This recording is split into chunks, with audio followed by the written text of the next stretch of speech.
মন্ত্ৰী এমএলএ হৈ বস্তুৰ দাম বঢ়াই ৰাইজৰ মাজত ফিক্স কৰি দিয়ে তাকে পলিটিক্স বোলে। এই মুখ্যমন্ত্ৰী হ'ব পাৰিব? পাৰিম ছাৰ। পাৰবি? আপোনাৰ নাম জ্বলাই পেলাম। হ'ব দে। হয় ছাৰ।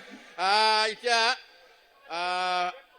ৰজা কাক বোলে? ৰজা যাক ৰ বুলিও ক'ব নোৱাৰি, যাক যা বুলিও ক'ব নোৱাৰি তাকে ৰজা বোলে।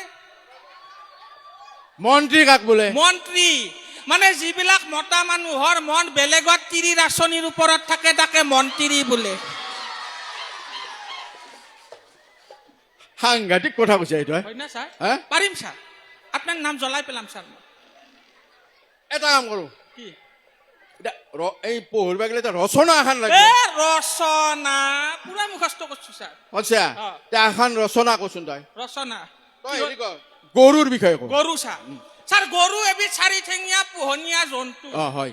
ইয়াৰ ছাৰ দুখন কাণ আছে, হয়। দুটা চকু আছে, হয়। এটা নাক আছে, হয়। নাকৰ বিন্ধা দুটা আছে, হয়। এডাল লেজ আছে, অ। লেজডালত ঠিক তলেদি হ'ব গম পাইছো। হ'ব নালগে নেকি? নালাগে, সেইখিনি এনেই বুজি পাইছো মই। তাৰপিছত তই বানপানী আহে দেই আমাৰ অসমত। বানপানী ডাঙৰ সমস্যা, ডাঙৰ সমস্যা বানপানী। বানপানী ছাৰ, বানপানী অসমৰ আমাৰ জাতীয় সমস্যা। যোৱাবাৰ বানপানীত আমাৰ কজলা গৰুটো ভাহি গৈছিল বানপানীত। সেই গৰুটোৰ আপোনাৰ কাণ দুখন, নাক এটা, নাকৰ বিন্ধা দুটা, চকু দুটা, লেজ এটা, লেজৰ ঠিক। আৰু সেইটো নহয় আমাৰ এতিয়া আমাৰ যিখন সমাজখন, আমাৰ যিটো অসমৰ যিটো আমাৰ অসমীয়া আমি আগতে কেনে আছিলো, আমাক এই সমাজখন কি ৰচনা ক'ব লাগিব এইবাৰ? এতিয়া মই কৈ আছো, তাৰমানে আমাৰ গুৰুজন শংকৰদেৱ যিজনে আমাক সৃষ্টি কৰিছিল আমাৰ সমাজখন, ইয়াৰ বিষয়ে ভাল। শংকৰদেৱৰ বিষয়ে ৰচনা। মহাপুৰুষ শ্ৰীমন্ত শংকৰদেৱ আমাৰ জগত গুৰু আছিল। তেওঁৰ বাহুত অসীম বল আছিল। একবাৰ আপোনাৰ কি হ'ল, ব্ৰহ্মপুত্ৰ নদী ইপাৰ সিপাৰ হৈ সাঁতুৰি পাৰ হৈ গৈছে, গৈ এটাতো প্ৰকাণ্ড ষাঁড় গৰু দেখা পালে।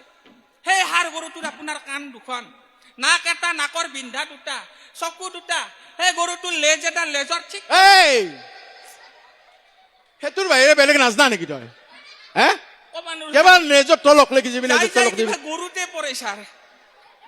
নালাগে, হ'ব। এটা কাম কৰিবা, এতিয়া ভূগোল আহি গৈছে আৰু কম্পালচৰি। ভূগোলত আমাক কি লাগিব? প্ৰথম মেপখন লাগে। অসমৰ মেপখন জানা না তই? অসমৰ মেপ মই গোটেই ভাৰতবৰ্ষৰ মেপই আপোনাক কৈ দিবা পাৰো, কিছু জাগাৰ নাম। কচোন। হয় নেকি? এফালে আহক ছাৰ। মই কিয় যাব লাগে? নহয়, এতিয়া মেপ নাই না লগত, আপোনাক মই কেনেকৈ দেখাই দিম? প্ৰেক্টিকেল কৰি মই দেখাই দিম। মোৰ গাত হয় ছাৰ, এফালে আহক ছাৰ। এইখন কাজিৰঙা। ইয়াতে আপোনাৰ বিভিন্ন ধৰণৰ জীৱ জন্তু পোৱা যায়। তাৰ পৰা অকণমান নামি আহিলো, এইখিনি কানপুৰ। ইয়াতে সোণ, ৰূপ, হীৰা আদিৰ অলংকাৰ পোৱা যায়। তাৰ পৰা অকণমান ছাইডত গ'লো, এইখিনি নাগপুৰ। ইয়াতে দৈ, ক্ৰীম, মাখন আদি ভাল ভাল বস্তু পোৱা যায়। তাৰ পৰা এইখিনিত আহিলো, এইখিনি হৃদয়পুৰ। ইয়াতে আকৌ যোন যায় তাৰে প্ৰেম ভাৱ জাগি উঠে। তাৰপিছত অকণমান তলত গ'লো, এইখিনি চেৰাপুঞ্জী। ইয়াতে অনবৰত বৰষুণে হৈ থাকে।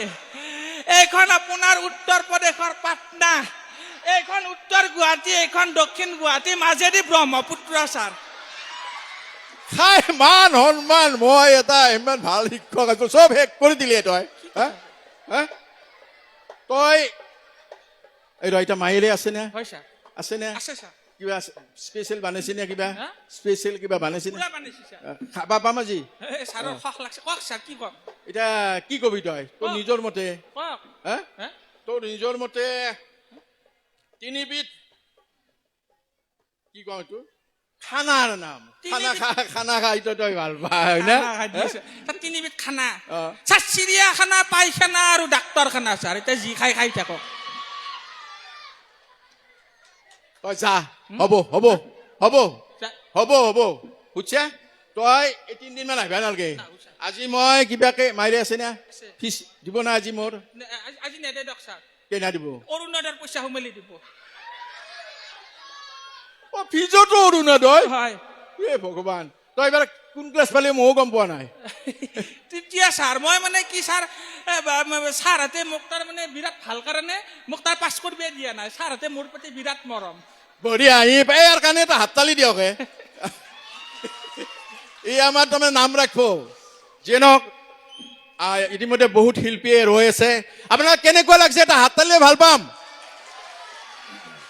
বঢ়িয়া আচলতে হয় ইতিমধ্যে কৈছো আমি গুৱাহাটীত বহুত ঠাইত মানে আমাৰ অনুষ্ঠান এনেকৈ কৰি আহিছো কিন্তু আপোনালোকে যিখিনি মৰম দিলে আৰু য'ত মহিলাখিনি আছে সঁচাকে আপোনালোকৰ মানে কি সুন্দৰভাৱে আমাক শিল্পী হিচাপে আমাক মৰম দিছে যে নহওক বেছি সময় নলওঁ আৰু মোৰ শেষৰ এটা অনুষ্ঠান আৰু এই অনুষ্ঠানে আমি আমাৰ আজি অনুষ্ঠান শেষ কৰিম আচলতে আমি আমাৰ বিশেষকৈ অসমীয়া মানুহে আমি ৰেলত উঠিব নাজানো হয়নে অলপ গণ্ডগোল লাগি যায় এই যে কেইদিনমান আগতে মই তাৰমানে মোৰ খুলহালিটো